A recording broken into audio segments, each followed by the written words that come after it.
Welcome to Marianas Press. We're joined with the new Managing Director of the Marianas Visitors Authority, Jamika Taijeron. Welcome to the program. Thanks for your time. Thanks for the time too.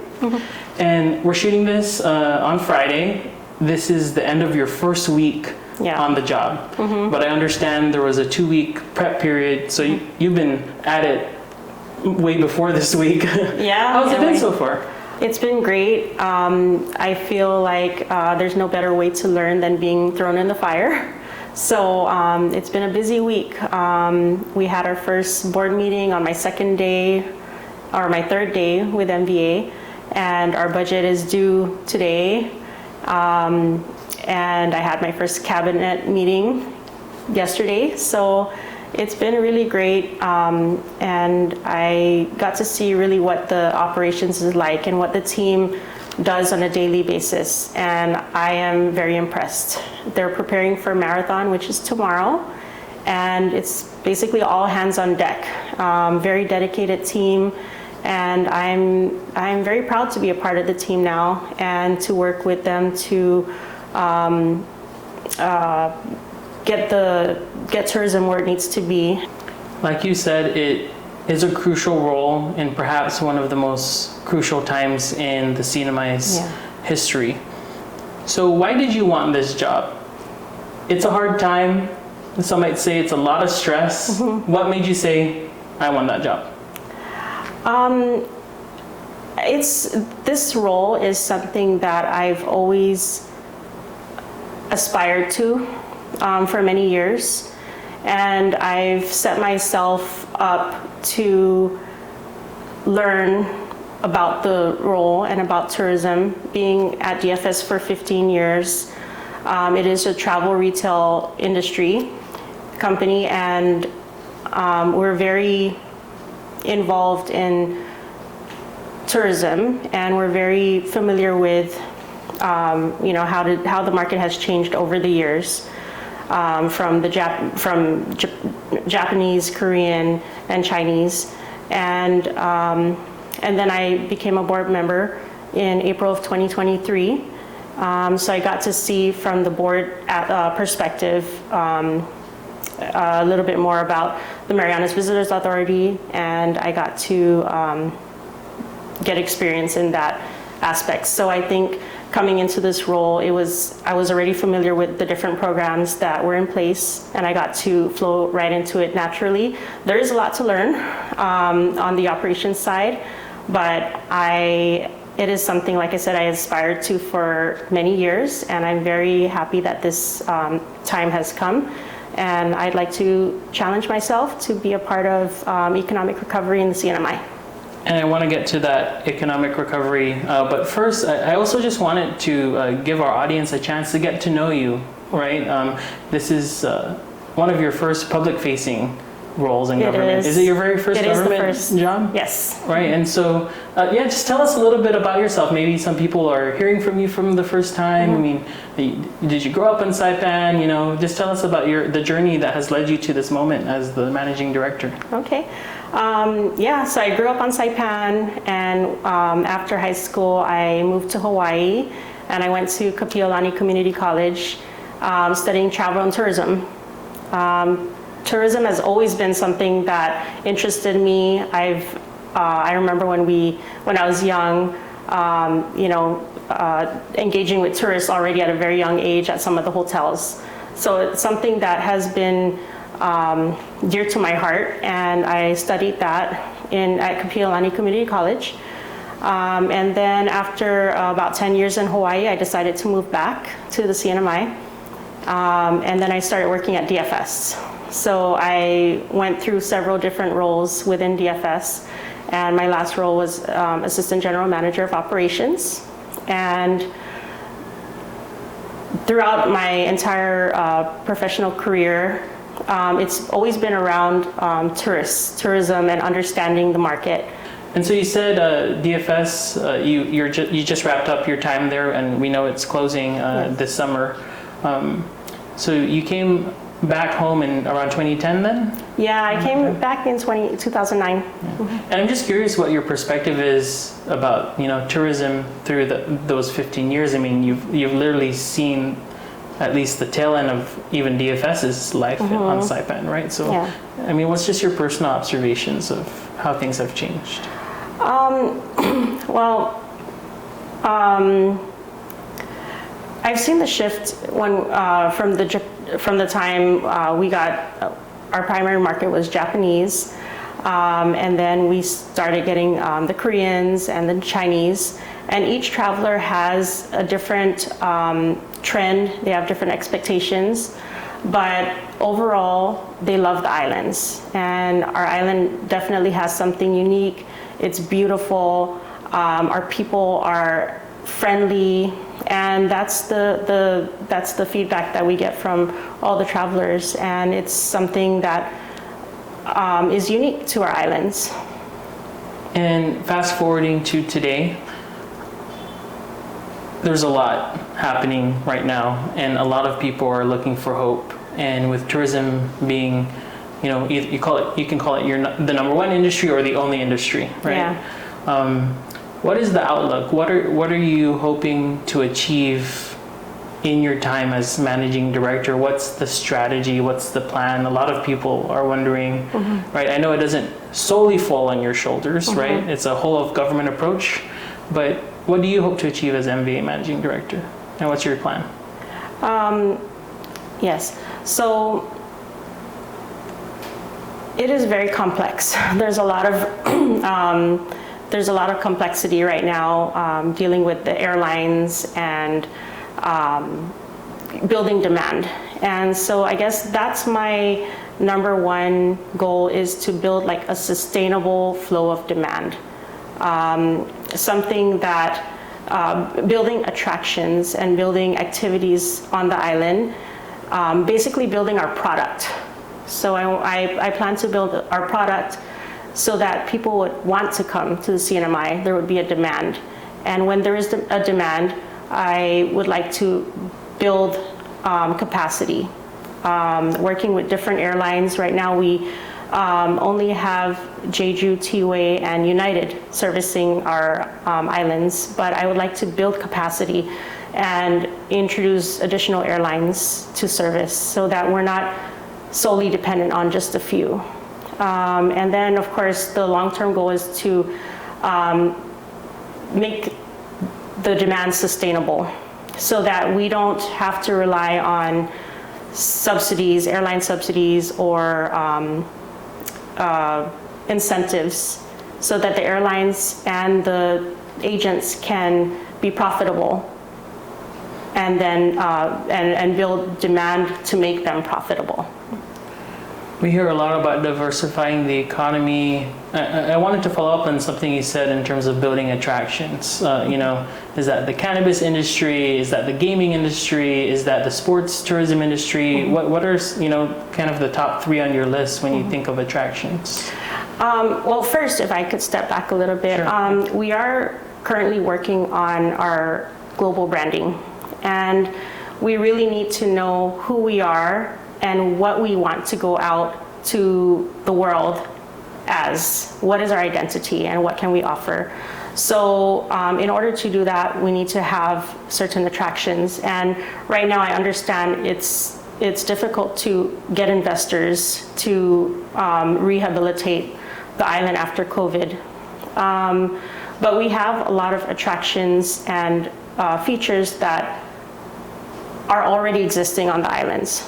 So one of the big attractions that we have is diving, and that is a growing market. So we are going out there and aggressively pursuing diving, like niche markets such as divers. And another one is sports tourism. So as an example, we have the marathon tomorrow, and there's over 600 participants from 19 countries. So it's something that we want to grow. We want to do maybe sports camps, or explore more about how we can be a training, like a seasonal training destination for sports teams. And then, of course, golf.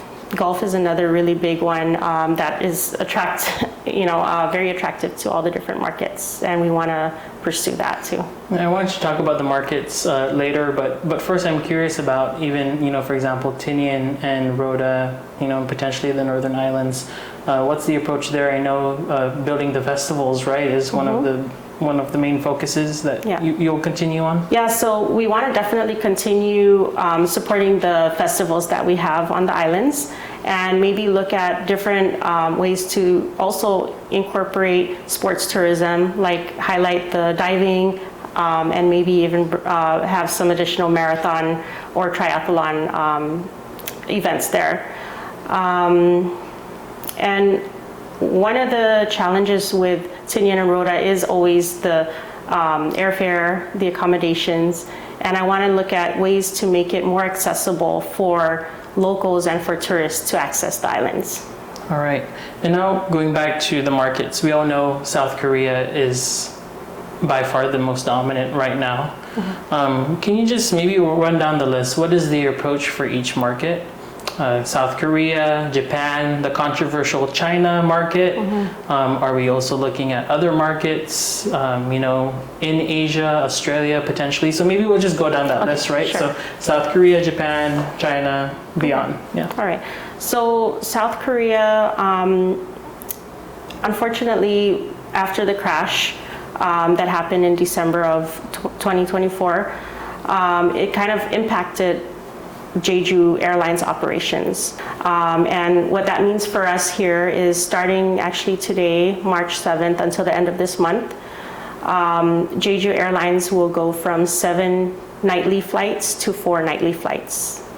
And then starting in April until mid-July, they will cancel their nightly flights. And that's a huge impact to us. And it's a result of the Jeju Airlines crash that happened in December.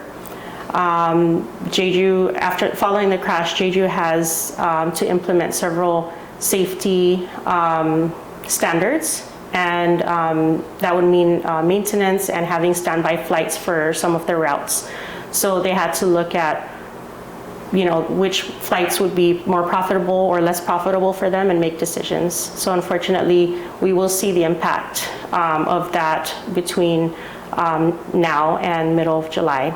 But we are working to mitigate that. So our team was able to secure 8 flights during Golden Week, and that's the peak period.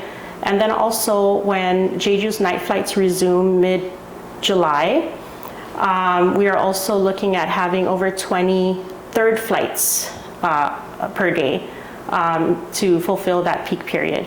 So that's one way that we're looking to mitigate that situation. But as I mentioned earlier, building capacity and inviting more airlines to the CNMI from Korea is our goal.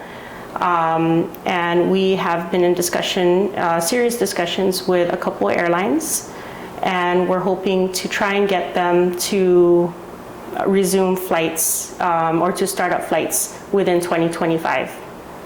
And what's the outlook for Japan? And then just your thoughts on China, which is an international conversation. Yeah. So what about those 2 other markets? Yeah.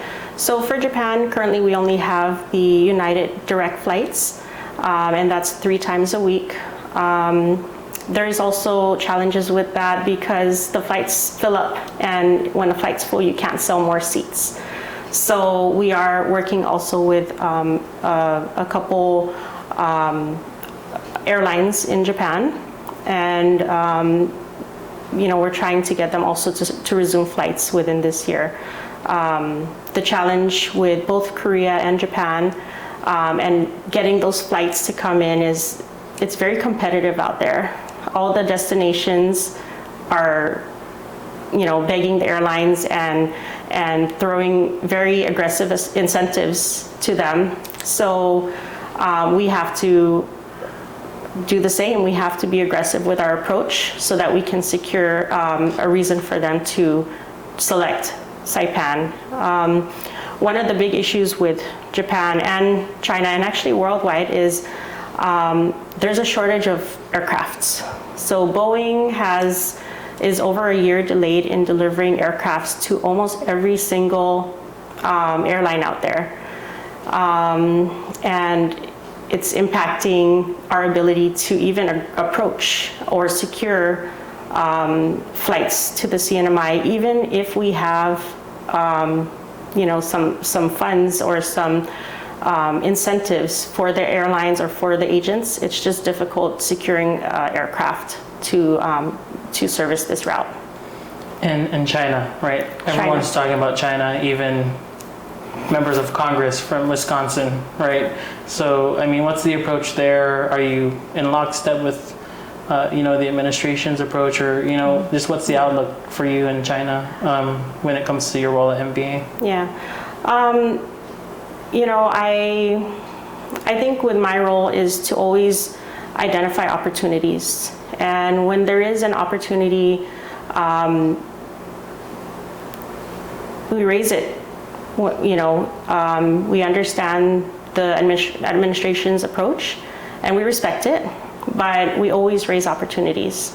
So we'll continue doing that, and we'll continue seeking opportunities to consider and explore.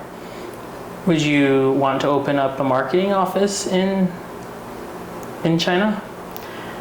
I would love to open a marketing office in China, but I think before we do that, we would have to address if we will be able to get direct flights from China, or if it's a market that we are as an island, as the MVA, going to pursue that at the moment.